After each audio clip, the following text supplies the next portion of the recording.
All right, welcome in. It's time for Total Bases. It's Tuesday. That means it's $5 Tuesday at WagerTalk.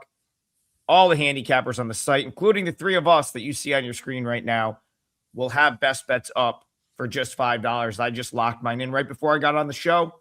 I haven't put the brick up yet, but it will be up there, and it will be $5.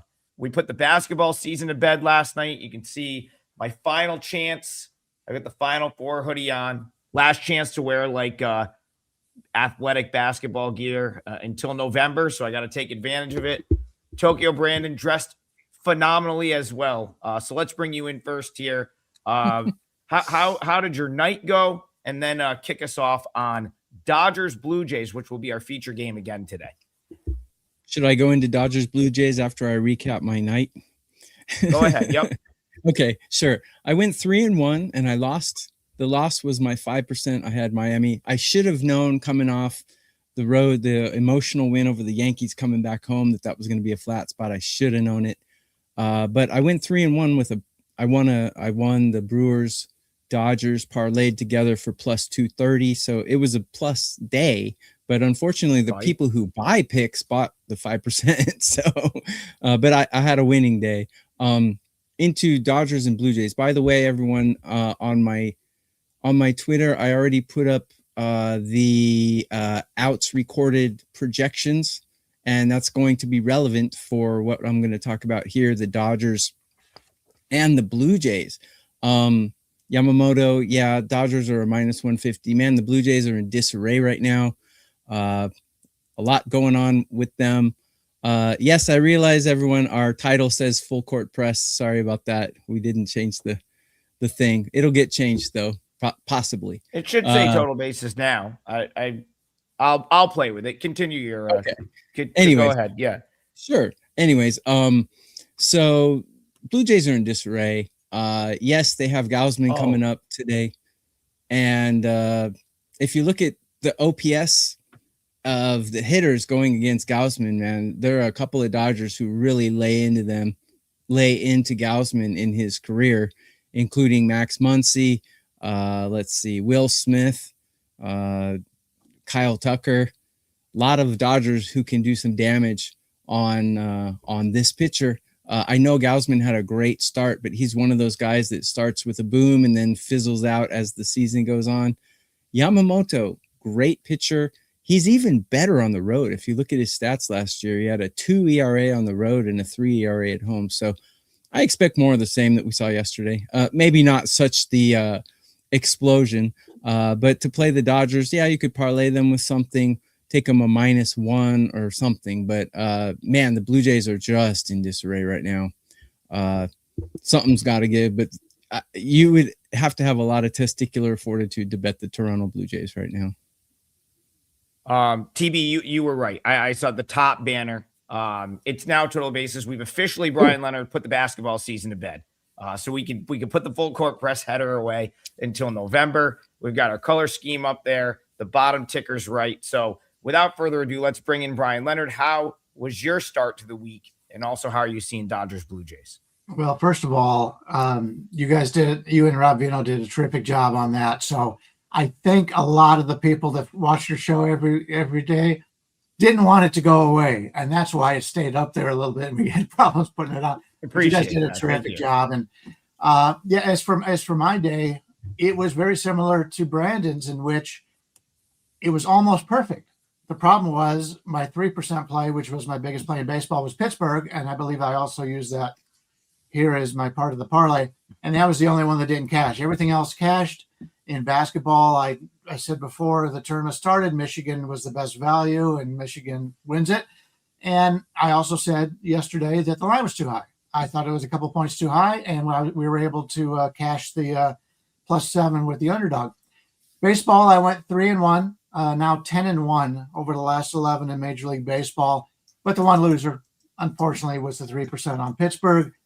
Another winning day, but you hate to lose your top play that you put out. Before we get to the Dodgers game, I do want to point out that if you take a look at the park factors on today's games, other than Coors Field, which always is a good hitter's ballpark and the wind is blowing out there, Angel Stadium, slightly 3% more runs in today's game than normal, but every other game is supposed to have less runs. You take a look at, for example, Nationals Park, where I put out a free play every day, free play video. It was that game over. That was a no doubter. Today, a little bit different. The runs are supposed to be 28% less. The home runs 48% less.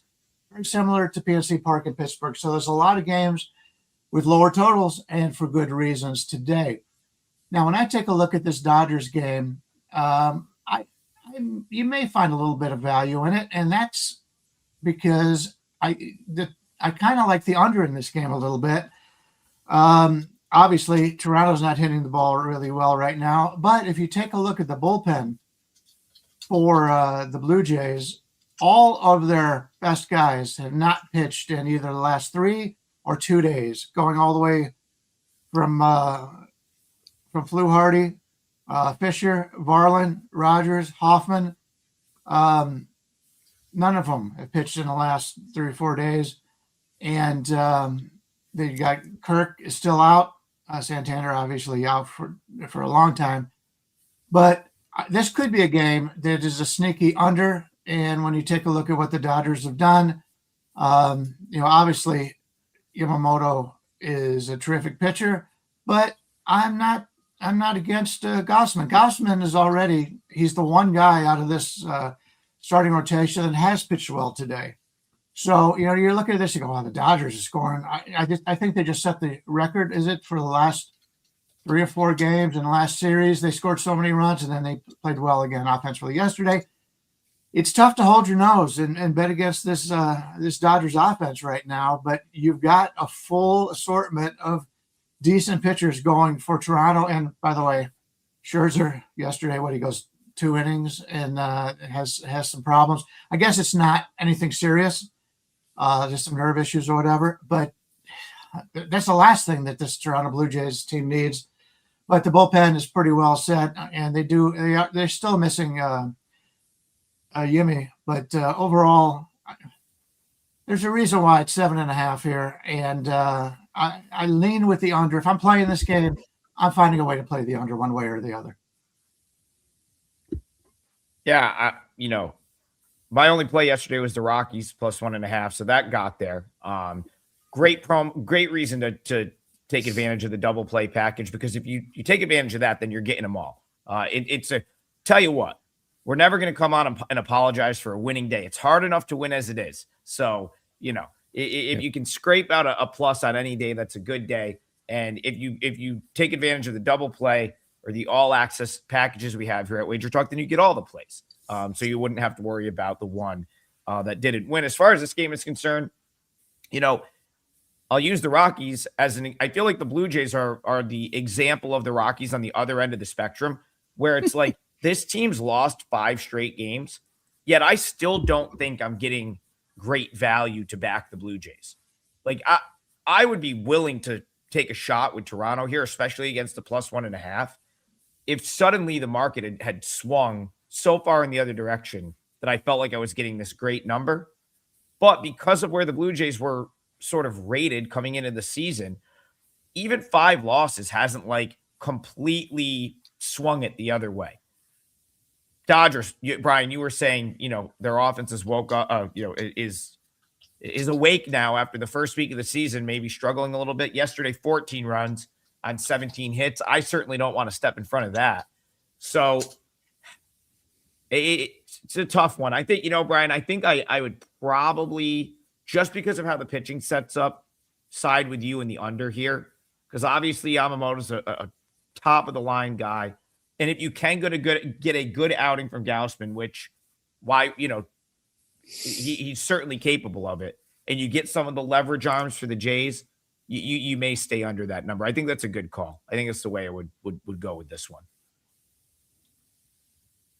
Brian, I got to stay with you, and then we'll go back to Tokyo Brandon, just because, I want to go to Noah Jones in the chat. And Noah says, Pittsburgh can have all the pitching they want, but if their offense can't put up runs, they'll always be, in his term, I won't say it, but not very good.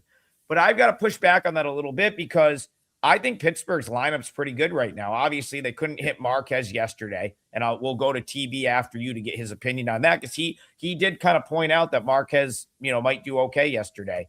But I have to push back on that initial comment because I think this Pirates lineup is good. So I wanted to come to you first. You had the Pirates yesterday. Can you go back with Skeens today? Yeah, let's take a look at this Pirate offense. O'Neal Cruz batting leadoff. He's gotten out to a terrific start. In basically the season's about a week all on so far. He's ranked number 4 out of Major League Baseball in offense the last week. Brandon Lau, he has not gotten off to a great start for Pittsburgh, but we know what he can do. He gives them a terrific bat, especially from a power standpoint. Brian Reynolds is bouncing back. He's 28th so far this season. Ryan O'Hearn is 15th. This is in Major League Baseball in the first week. Now, the bottom of the order hasn't done as well. Ozuna's done nothing. And that is something you have to be concerned about because of his age. But then you've got Nick Gonzalez. He's 106th. We've got Horowitz is 103rd. And then you got Connor Griffin, who's the big star. He's the worst hitter on the team other than Ozuna so far. He's at 327. And Henry Davis is a guy that's got some future with him, a good defensive catcher. So the offense for Pittsburgh, what they've done in the offseason is so much better than what they had last year. So I'll step back on that a little bit. I think this is now getting, keep in mind, this ballpark is a pitcher-friendly ballpark. And you find teams like this, Seattle, Texas now. Texas is strange the way it's gone from a hitter's ballpark to a pitcher's ballpark over the years. But just because teams aren't scoring at home, keep in mind of the ballpark you're playing in. But when I take a look at this game, we're looking at Pittsburgh right now, Skeens against Pivetta. You're about 155 for Skeens, and the total 6.5. There's a reason why it's 6.5, and that's because Pivetta is a guy who's a fly ball pitcher. He moved to San Diego, which is a tough place to elevate the baseball. They don't give up a lot of fly balls in San Diego, go for home runs. Same thing here in Pittsburgh. So we get two guys that I really like here in Pivetta and Skeens, but the total is 6.5, and it's tough playing a 6.5 in Major League Baseball to the under. But as I said, if you take a look at the weather situations today, if you're going to play it, today's the day to do it. That would be the way I would look at this, as opposed to picking out Pittsburgh. I don't want to lay this number against the San Diego team with a top 20 pitcher, top 25 pitcher. He's very good. So if I play it, I'm playing the under. Find a way to do that. But yeah, it was my only loser yesterday. The bats didn't show up, and hats off to German Marquez. He pitched great. Now his advanced numbers didn't show it, but the results showed it. So I'm not fully buying in on him yet. I still think it was a bad signing, but he did well and he beat me. Hey, hats off to him. It happens. TB, I'll bring you in here. You kind of alluded to Marquez maybe having a good start yesterday, and he very much did. Listen, I love this Pirates team. Paul Skeens is a generational talent. Why would I not be on the Pirates here, Tokyo Brandon? I love the Pirates today. I think I don't want to be a Pirate. That's Jerry Seinfeld. Anyways, I like the Pirates today. Love them, actually. If you look at Pavetta's numbers against these batters, they've clobbered him in 91 at-bats against, 855 OPS. Who's doing the damage? Marcell Ozuna, 1,045 OPS and 33 at-bats. Brandon Lowe, 21 at-bats, 989 OPS. The Pirates have a big chance of putting up some runs here today. And if Nick Pivetta is a very good pitcher, then Paul Skeens is a very, very, very, very good pitcher. So the only advantage I see in this for the Padres is the bullpen and the names in their lineup that aren't producing. They do have the better names, obviously. Manny Machado, Tatis. I'm slipping my mind the rookie from last year who's doing really good. Yep. What's his name? I'm forgetting. Merrill. Yeah. Jackson Merrill. So they have a lot more names, but the Pirates are playing better. I have them ranked number 9 in hitting right now, and I got the Padres ranked number 17. But that's obviously current form. It doesn't represent actually how much talent. But I think the Pirates, have a really good shot of winning this game behind Skeens. Their bullpen lacking. Padres bullpen much better, but when Skeens is pitching, probably go 7 innings. Yeah, I think Pirates are nothing, but it is tough to lay 160 with this team because just the name Pirates gives you images of losing. So, but I would be Pirates or nothing. Take a -1 and make it a -130 and take them. I was just pulling that up to see if it got that high. Yeah, it is. You're right, TB. It's definitely taking a little bit of money. You could have got -145 about an hour ago, looking like -155 or -160. That's probably out of my price range. I was, when it was -145, I was pretty much right on that number, which, so I didn't play it. The thing is, like, right, you're almost always going to pay a little bit of a premium to back Skeens, but Skeens is worth the premium. And what I just want to point out, from last year to this year, you can almost never bet on Skeens because he was on a bad team. So it's like there was a premium attached to Skeens, but then the team you were backing was not good. There's still a premium attached to Skeens. Everyone knows what a talent he is. But the difference between last year and this year is now his team is worthy. You can back the Pirates because the Pirates are a good team. I guess here's my hot take for April. The Pirates are a playoff team this year. This team is going to be in the playoffs. You heard it right here. Wow. They could make me look very, very stupid, but I'm willing to. I'm willing to take that chance. They have talent. This team has you want to talk about a great trade. Brandon Lau, I think they grabbed Mason Montgomery with him. Yep. Mike Burrows, who we'll talk about in a second, is who they gave up. Not a huge deal. They didn't have room in the rotation anyway. I think Jacob Melton's in the minors for the Rays right now. The Pirates are the clubhouse leader in that trade, in my opinion. But also, like Brian said, to get Lau is huge. You call up Connor Griffin is like trading for a monster at the deadline. It's like you just added a monster to your lineup who hasn't even done anything yet, as Brian alluded to yesterday. And then you have Jared Jones down the road. You haven't even had him yet. And they're already playing good ball at 6-4. So there you go. Pirates in the playoffs this year. I'll leave it at that. That's where I think you could bet that like now and have yourself a pretty good bet if you like the futures and whatnot. Go ahead, Brian. Sorry, I saw you nodding. If you're picking the Pirates to win to make the playoffs, to me, the best they're going to do is third place. They're not better than Milwaukee. They're not better than the Cubs. You're saying that the wild cards are going to come out of the same division. That I could see the West not having a wild card because the Dodgers are so good, but that means the Phillies, the Mets or the Marlins, who we like, and the Mets and the Braves, only one team wins from that division. I like your it's a bold statement.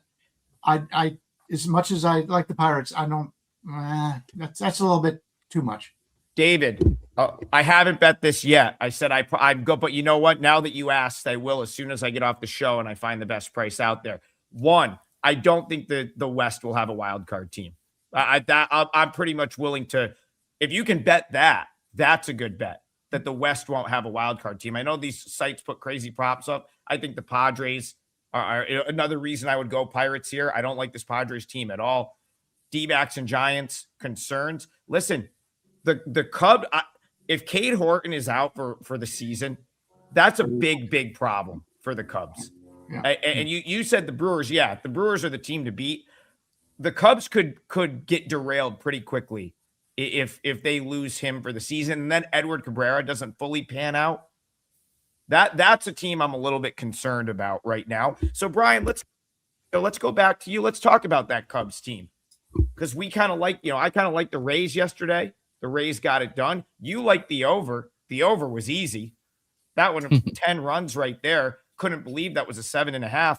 Yeah. Damn. And again, who's on the mound right now today, Brian? Javier Assad. Yeah. He should be in Iowa.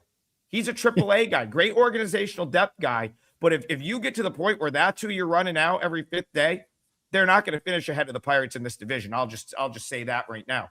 Rays Cubs back at the Trop today. How are you seeing this one? Yeah, you mentioned Assad.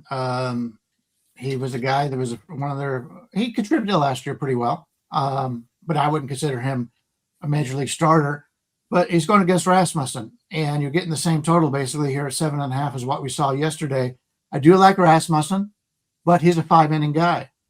He usually gets his 5 innings in, then they take him out, which makes it tough if you're looking to him to get a victory and you want to bet him to get the victory. Yes, I like the Tampa Bay side a little bit here, but I don't want to play that 135 that's out there right now because I am not convinced the Tampa Bay bats, as much as they've got a great coach, no doubt about it. And I think the Cubs have a very good coach also.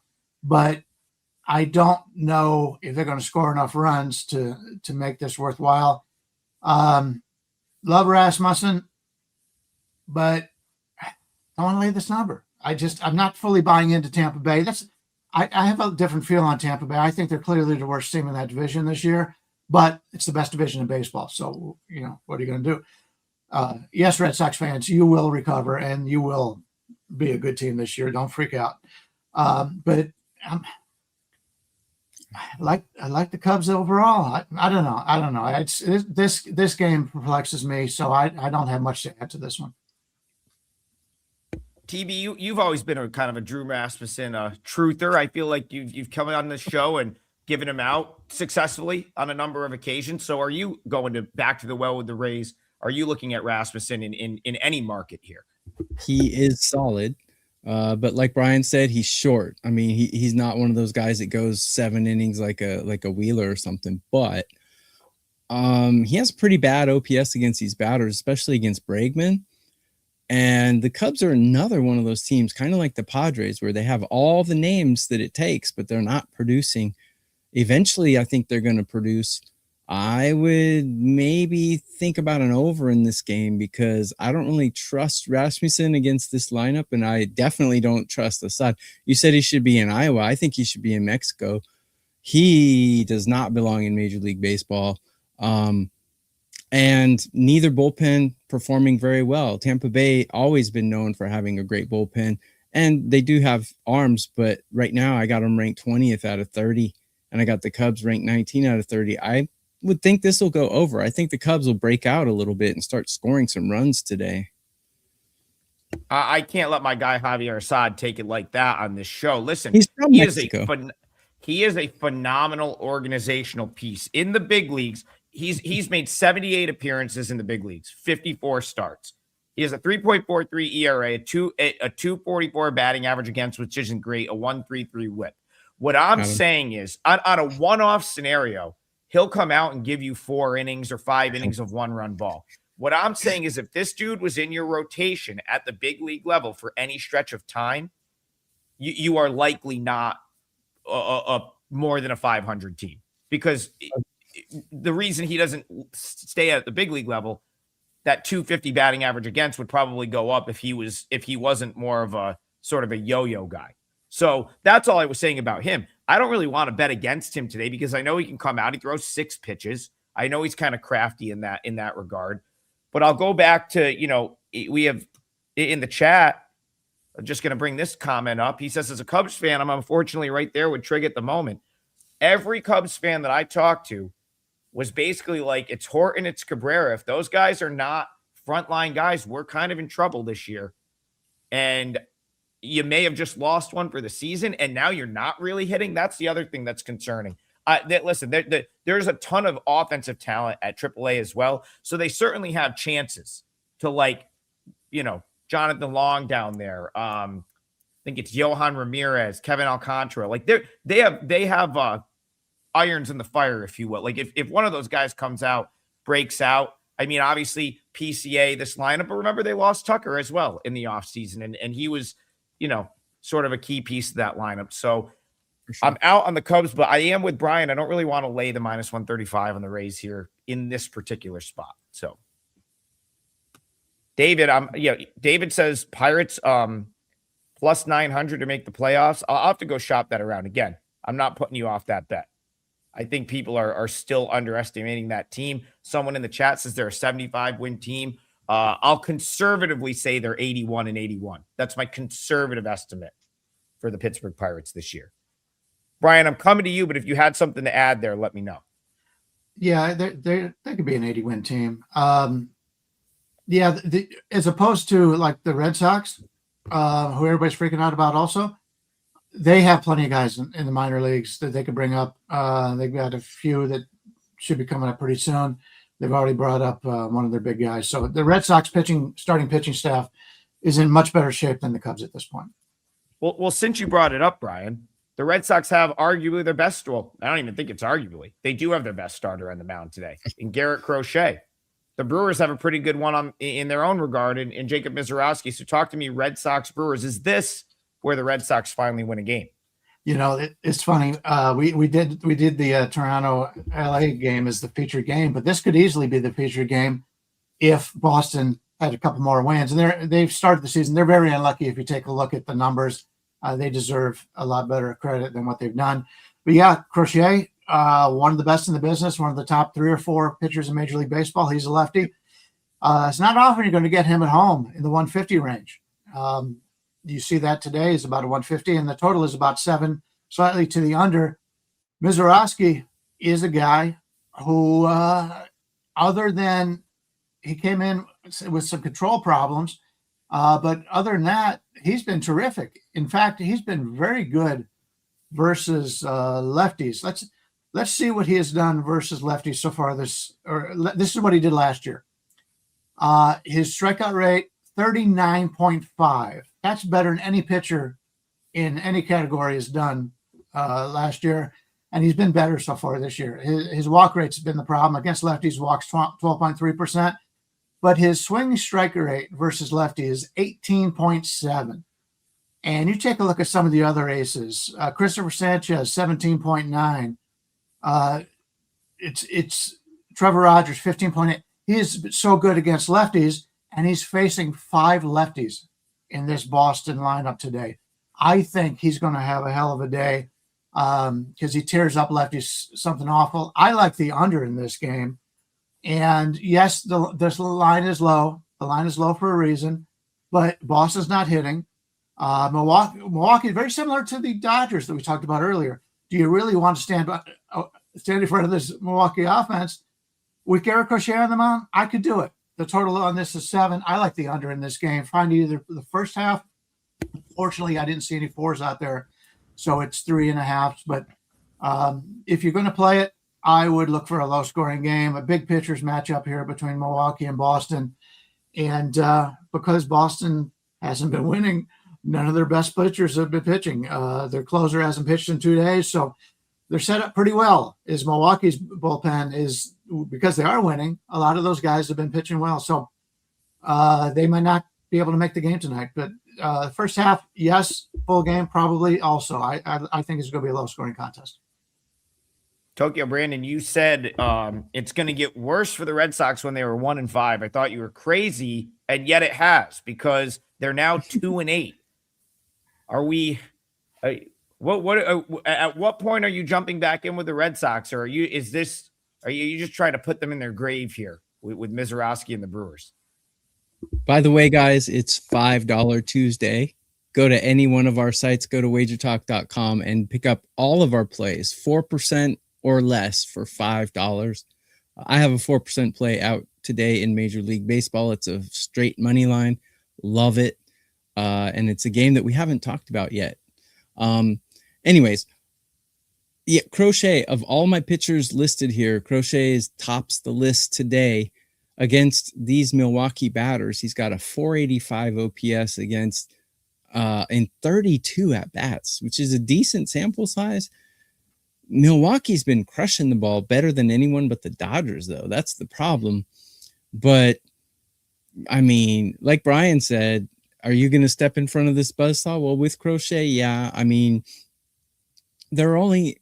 I put pitchers into like categories, and the elite category, there's only 3 guys there. It's Skubal, Skeens, and Crochet. Sale was there, but he's slipping quickly. That's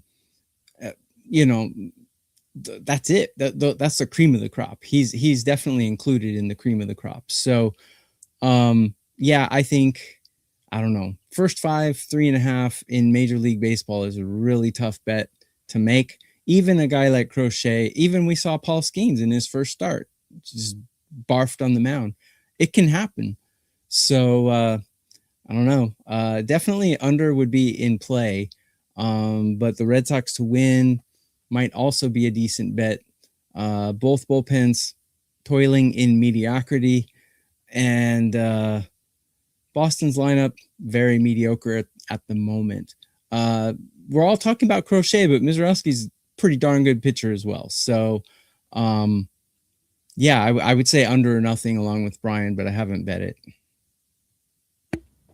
Yeah, Bryan, you mentioned that the Red Sox have some reinforcements from a pitching standpoint down at AAA. They have no bats down there, though. None. No bats at the AAA level for the Red Sox right now. So if they don't start hitting, they're going to need to like go out and find someone to do it because, but I'm sure they will. I can't see the Red Sox playing this poorly. You know, you gotta remember too, it's April 7th. It feels like baseball's been going on for a while right now. 10 games of a 162 game season. Very small sample. Oh, by the way, Adam, let me cut in real quick. I didn't say they're not going to get better. I said they peaked at 1-5. So far, you're right, TB. So far, you're right. I mean, hey, I thought they would bounce back this past week, and they didn't. So again, I need to. They're a team right now that I need to see something from before I'm willing to put a cent on the Boston Red Sox. Bryan Leonard, I'm going to come to you. Do you have a pick to give us for your parlay? And if we haven't talked about it, let's talk about that game. You have the floor.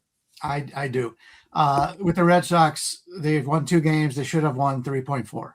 Still not good, but they're still underperforming. Yeah, let's go back to a game in which I believe that Tokyo Brandon had some interest in yesterday, and I think we all kind of liked it. I'll go back to Cincinnati and Miami here. Andrew Abbott, the lefty, going against Alcantara. If you look, by the way, the line on this game is about anywhere 135, 140, whatever. And that's the first half, 140, and the totals 4. And in the full game, we're looking at Alcantara 130, 135, and 7. So I like the Miami side here. If you take a look at Andrew Abbott, we talk about this all the time. He is one of these guys that just is confounding when you take a look at his advanced stats compared to his actual stats. He's been able to outperform them every year. And after a while, you got to say, hey, he's found something. He's found something, and which is why this line is basically at 7. But when you go through all the pitchers in Major League Baseball today, all the starters, and you take a look at their chances of getting a victory, there's 3 guys on here. In fact, Sanchez for Philadelphia is only 38%, which is kind of low. But you've got Skubal, 43%. He's a prohibitive favorite on the road. You got Schlittler against the A's. He's over a $2 favorite. Alcantara is a 40% chance of getting the victory, and yet he's in this price range. He's in the 135 area, and I like that situation. You can get him for, I'm seeing as low as 129 out there. Miami's going to bounce back today. If you take a look at the bullpen, Miami has used the bullpen a lot lately, but take a look at the back of the bullpen for the Reds. Emilio Pagan, the closers, pitched 3 of the last 4 days. Tony Santillan, their setup man, pitched 3 of the last 4 days. Ashcraft, the last 2 days he's had off. So he may be able to come in and give him some innings. But Brock Burke pitched the last 2 days. Connor Phillips 2 days ago threw 28 pitches. Pierce Johnson 2 days ago threw 20. So they're going to have to use the back end of or the front end of their bullpen, not the back end, to get that victory today. I like the Miami situation better. It's a team we liked yesterday. They didn't do it.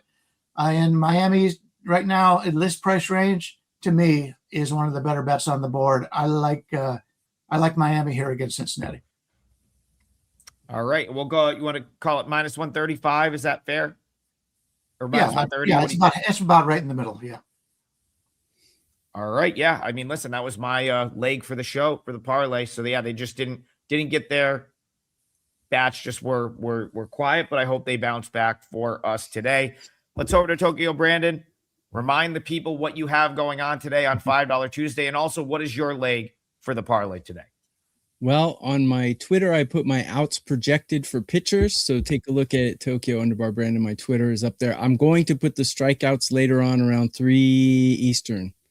Right now at WagerTalk.com, I have a 4% MLB money line play for $5. So go grab that. I also have a plus 140 2-team parlay up for $5 as well.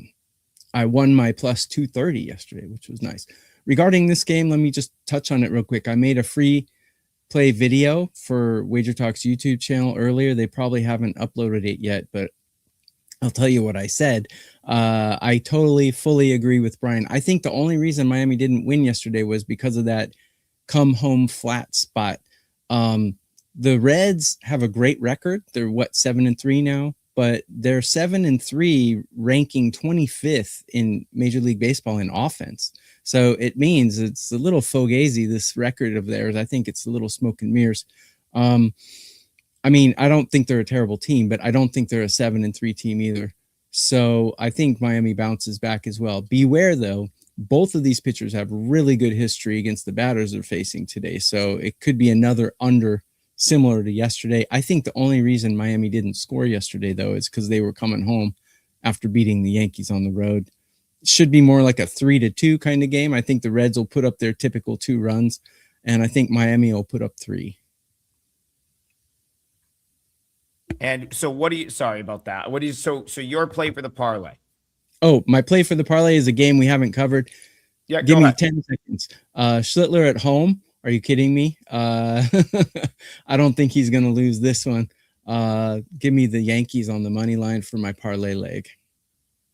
I made that nice, short and sweet.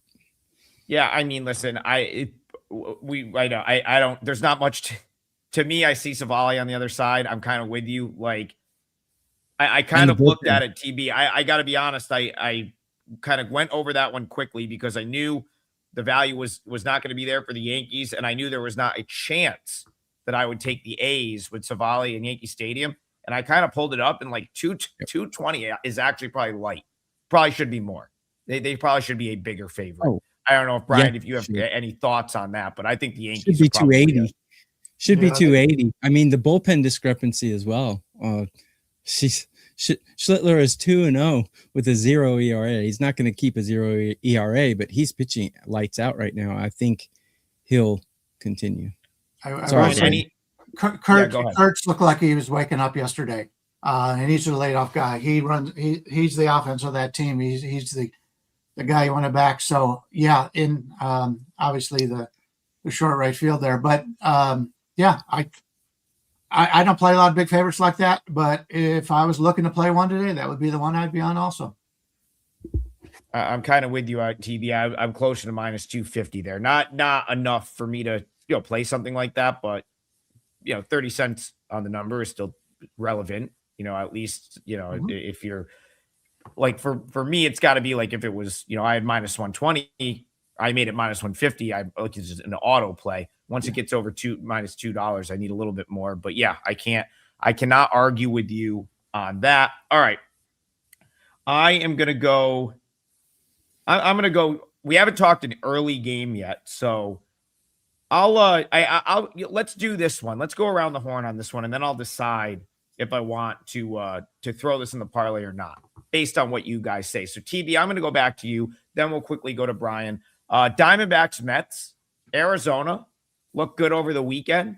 I think they've kind of looked better than I thought they would, but they do play well at home, and they're, I think they're comfortable at home. Now they got to go all the way to Citi Field against a Mets team that I think, it's in the process of waking up, but even at 6-4, like I think the Mets, if there was going to be a team that challenges the Dodgers this year for, which let me just phrase that. I don't think anyone's really challenging them in the National League, but if we're playing for second, I'm kind of putting the Mets as second right now. I know some people like the Phillies, and that's fine. I'm pro Mets over Phillies. I'm leaning their way here, so I'll give you a chance to talk me off Mets Diamondbacks, Citi Field this afternoon. I will try to talk you off it because I like the Diamondbacks here. I like Gallen's numbers against the Mets. Mets are without Soto. Mets are kind of reeling as well. The team we were talking about before that's reeling, Blue Jays. Mets are in a similar situation, maybe not quite as much of a quagmire, but I think the Mets are reeling a little. And New York teams, to me, I think is a disadvantage to play at home when you're reeling. So you don't get the crowd support, you get the boos, and you get the get the hell out of here bum chants from the crowd more than you do, say, in Cleveland. So I think it's actually a detriment to play in New York when you're on a losing streak. I like Gallen against these batters. I don't back Gallen very often, and I don't back the Diamondbacks with that horrible bullpen very often. But I think Gallen will go 7, which will mitigate the amount of time that horrible bullpen goes in, and they're rested, so they get to use their best arms. I like the Diamondbacks. Yeah, well, the Mets they're not losing. They've just won 3 straight out in San Francisco. And Brian, I'll throw this over to you. The Mets, I feel like, are slow starters. They're just like notorious slow starters. At the last couple of years, they've had, guys that have just like Soto got off to a slow start last year. And even with him out, like, I still think there's enough for this team to win games. So I kind of like them winning the final 3 games of that Giants series. As Tokyo Brandon said, they did come in cold to that series, but they rattle off 3 straight wins. I just don't know that I see the D-backs going on the road and winning many games with this bullpen. So I'll throw it to you, Mets D-backs. Is it 2 versus 1 here? It is 2 versus 1. I'm with Tokyo Brandon on this one. Freddie Peralta, if you look at his numbers from last year, he's far better against righties than he is against lefties. He'll be facing 5 lefties in this lineup. Last year versus lefties, he had a 10.7 walk rate. But take a look at his ball rate, which is another thing you want to take a look at just because you get the strikeouts. He had 39.5% balls last year against lefties. That is really bad. Liberatore had 40.2. But he's changed his entire pitching repertoire this year. Zach Gallen, don't like him, but the guy's proved me wrong in 2 straight starts. I think the value is on Arizona. It's not going to make my card probably, but I don't want to lay this number with the Mets. And Soto's gone. And you talked about getting off to slow starts. They have the Mets have a lot of, let's just say, southern United States players. A lot of guys come from warm climates, and they come up in spring training. Everything's fine, but then they get into the regular season. We see it every year with Lindor. Even when he was back with Cleveland, he struggles in the first month of the season. Now I'm reading a lot of articles out of New York saying, hey, he's got to really come out and play now that Soto's not going to be there. You can't turn around what you've done in the past for your entire career just because another guy's not there. Yeah, I have concerns about the Mets right now. Yeah, I'm not going to. One thing I definitely won't argue with is it's not, I think it's a fair price. Like I don't think it's crazy value on the Diamondbacks here. And again, I think you have to, really look at the D-backs roster and their pitching and then ask yourself, is this the team that I want to be backing on the road a ton this year? Because I think they will likely, you talk about 5-5, I think is as good as you could have asked for Arizona to this point in the season. You have to ask yourself if you want them on the road. Go ahead, TB. Just give me 10 seconds right here. I'm going to give out one of my $5 plays. Arizona, first 5 innings, plus 0.5 runs is minus 120. I put that out as a $5 play for 2%. So there's a free play, guys. I think it's a good value. You eliminate the bullpen. Gallen has dominated these guys. Peralta has a 900 OPS against these batters. I think it's a good bet.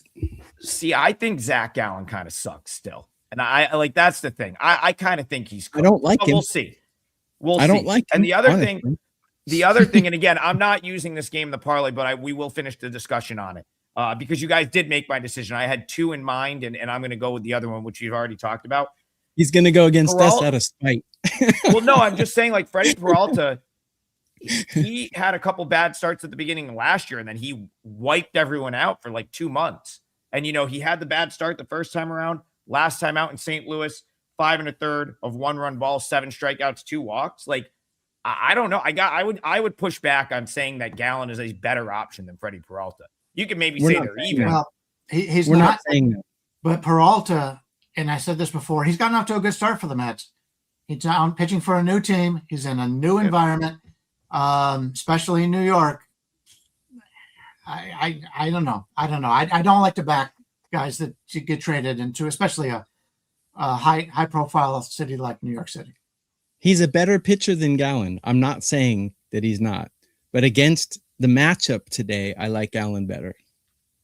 Yeah, again, it's not, I'm not going to say it's not I honestly picked that game to talk about a day game, but I am somewhat anti D-backs when they leave the desert this year. I think, you know what, TB, to first 5 is probably not the worst way to look at them, because I think Arizona over the course of 9 innings has more of a chance to lose than if you isolate the first 5. So that's probably, a better way to look at Arizona getting the plus half a run, and then you just have to survive 5 right there to get the money as long as it's tied. So it was a good discussion. Again, I will pivot, and I'm going to use the Pirates here. That's who I will use in the parlay for the third leg. It's minus 155. It's not something that I can play at that price for clients, but minus 155 in the parlay is take Pirates plus 1.5. It's probably like I wouldn't do it because I have no interest in laying a -1 with the Pirates at home in what could be a lower scoring game. Take Pirates plus 1.5.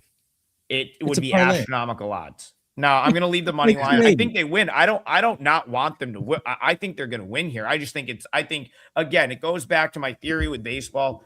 If you are not totally factoring in the number to your bet, you will lose long term. There's no that is like non-negotiable. MLB, if you are betting prices that are like, if you're just like, well, this team's going to win, so I don't give a shit, I'll bet it. I'm sorry, you will lose long term. Yes, you will. And the Pirates at minus 155 are just not something that I would bet like for anything of significance, like straight bet, whatever at that number. But since we're putting a 3-teamer in, we're putting a 3-team parlay in where we're going to get plus odds anyway. I like that bet. I like Skeens. I think they bounced back from yesterday. And whoever in the chat, yeah, I do. Listen, you can dig this show up. We can clip it. I think this is an 81 win team minimum. I think they have a great chance to win more games than they lose this year. And a big reason for that is going to be the guy on the mound tonight, Paul Skeens. Bryan Leonard said top 25. I still think he's probably top 10 or 15. He's probably going to be in the mix for the NSN. Yeah, did you? Maybe you said 15. He's a top 2 or 3 pitcher. I was okay. I wanted to make sure that. Yeah. All right, good. I must have misheard that earlier. Yeah, I was going to say he's going to be in the mix for the NL side. That's like Logan Gilbert or something, Brian Wu or something. Come on. I know. Listen, one shining moment was played at midnight last night, and then we went out for a beverage or two. So this was it was a very late Monday for your boy. Adam's drunk, so we'll forgive him for that. But yeah, I don't think I'm wrong being high on the Pirates. I just don't. And here today, G Hurt says loves the Pirates today. G Hurt, I'm with you. I do as well. So we have reached the end of the show. Remember, $5 Tuesday. All 3 guys you see on the panel have a play up for $5. Mine will be a 4% play. That'll be up. It's already locked in, but the brick will be up after the show. And we've got the double play package. So anyone you see on the screen right here, a great 2-for-1 special. And then you get all the plays. So then if you're on Tokyo Brandon yesterday, you go 3-1. Bryan Leonard, you get all the plays as well. That's the best way to do it. Today's parlay, we got off to a good start with one last week. Now we need to hit one to get back in the green on these. Bryan Leonard's going Marlins. 3 sides, all favorites. So just very straightforward. Brian's going Marlins minus 135. I'm going to go Pirates minus 155. Tokyo Brandon, Yankees minus 220. Marlins, Pirates, Yankees. That's the parlay. We'll be back tomorrow morning, 9 a.m. Eastern for more total bases. We'll see you guys then.